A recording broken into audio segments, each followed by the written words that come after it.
نوجوانوں سے آپ سے آخر میں ایک بات کہتا ہوں کہ دیکھیں، یہ ملک جو اللہ نے بنایا ہے، یہ ایک وہ قوم ہے جو انشاءاللہ ساری مسلمان دنیا کے اندر وہ ملک بنے گا جو مسلمان دنیا کے لیے مثال بنے گی اور لیڈ کرے گا ان کو۔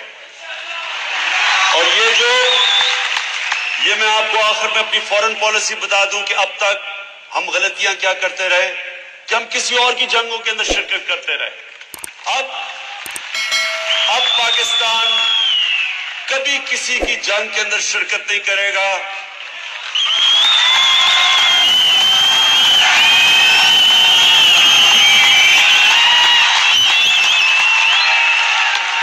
پاکستان وہ ملک بنے گا جو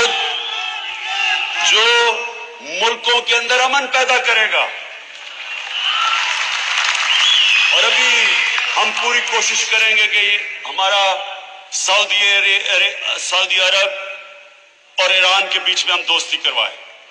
ہماری سب سے بڑی یہ کوشش ہوگی۔ اور انشاءاللہ یہ بھی میں نے ڈونلڈ ٹرمپ سے بھی میں نے یہ کہا تھا کہ امریکہ کی اور ایران کی ہم دوستی کرانے کے لیے تیار ہیں، کیونکہ جنگ، نوجوانوں یہ یاد رکھیں، کوئی جنگ نہیں جیتتا، جو جیتا ہے وہ بھی ہار جاتا ہے۔ اور ہم نے یہ جو وار آن ٹیرر میں شرکت کی تھی، ہم سب جانتے ہیں کہ پاکستان نے کتنی بڑی قیمت ادا کی تھی اس جنگ کے اندر شرکت کرنے کے لیے۔ اور یہ وہ ملک ہوگا، اب جنگیں نہیں لڑے گا، لوگوں کو اکٹھا کرے گا، امن والا ملک بنے گا پاکستان۔